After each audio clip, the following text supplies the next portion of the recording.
November 22nd, 2016. Memorial of St. Cecilia, Virgin and Martyr. A reading from the book of Revelation. I, John, looked, and there was a white cloud, and sitting on the cloud, one who looked like a son of man, with a gold crown on his head, and a sharp sickle in his hand. Another angel came out of the temple, crying out in a loud voice to the one sitting on the cloud, "Use your sickle and reap the harvest, for the time to reap has come, because the earth's harvest is fully ripe." So the one who was sitting on the cloud swung his sickle over the earth, and the earth was harvested. Then another angel came out of the temple in heaven, who also had a sharp sickle. Then another angel came from the altar, who was in charge of the fire, and cried out in a loud voice to the one who had the sharp sickle, "Use your sharp sickle and cut the clusters from the earth's vines, for its grapes are ripe."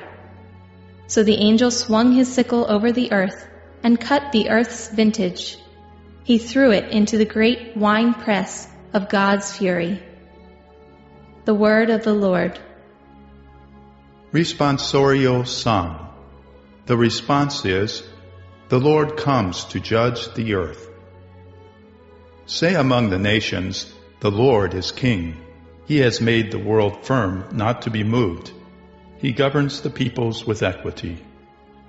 The Lord comes to judge the earth." Let the heavens be glad and the earth rejoice. Let the sea and what fills it resound. Let the plains be joyful and all that is in them. Then shall all the trees of the forest exult. The Lord comes to judge the earth. Before the Lord, for he comes to rule the earth. He shall rule the world with justice and the peoples with his constancy. The Lord comes to judge the earth. A reading from the Holy Gospel according to Luke.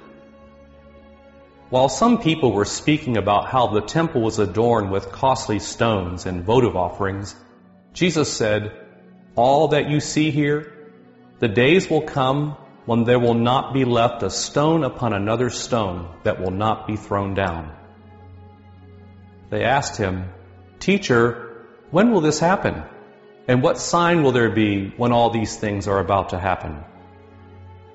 He answered, "See that you are not deceived. For many will come in my name, saying, 'I am he,' and the time has come. Do not follow them.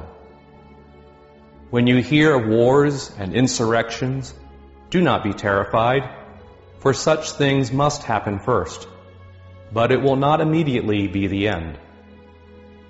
Then he said to them, "Nation will rise against nation, and kingdom against kingdom. There will be powerful earthquakes, famines, and plagues from place to place, and awesome sights and mighty signs will come from the sky." The Gospel of the Lord.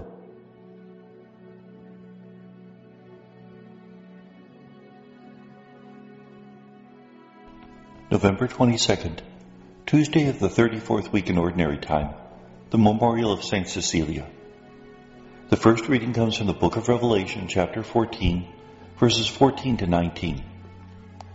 In this passage we hear about how a man with a gold crown on his head calls upon the angels to take up a sickle and to harvest the earth.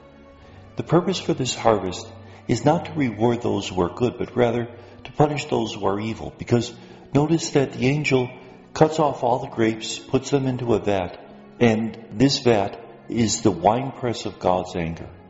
There's a rabbinic saying, "As the sin, so the punishment." If we make certain choices in life, choices for loneliness, choices for selfishness, then we'll reap that which we sowed. If we choose loneliness, then the end result will be loneliness, a loneliness that we've chosen for ourselves. The Gospel is from Luke 21, 5 to 11. Some people in the crowd are noticing how beautiful the temple is. Remember, this is the temple that was built after the exile, but which was largely remodeled by Herod the Great. It took him 70 years to do it. It was a magnificent structure. And what does Jesus say? The day will come when there won't be one stone left on another.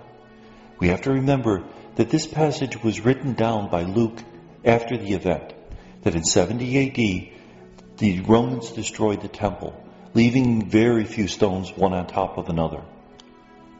The disciples asked Jesus, what are the signs that this is going to happen? And he says, be careful, because there'll be reports, there'll be sayings, there'll be signs, and it will not happen until there are great earthquakes, plagues, famines, and fearful signs and sights from heaven. These are things that happen all the time. Earthquakes are always happening. Stars are always falling from the sky. We call them meteors. The sun is always turning black. We call that an eclipse. When should we be ready for the end of the world? All the time. And what are the signs of the end of the world? Everything that we see that reminds us that life is not forever. Even as simple as looking in the mirror and seeing a gray hair, seeing a few more wrinkles. They're signs that we won't last forever. Today is the day of conversion. And may God bless us.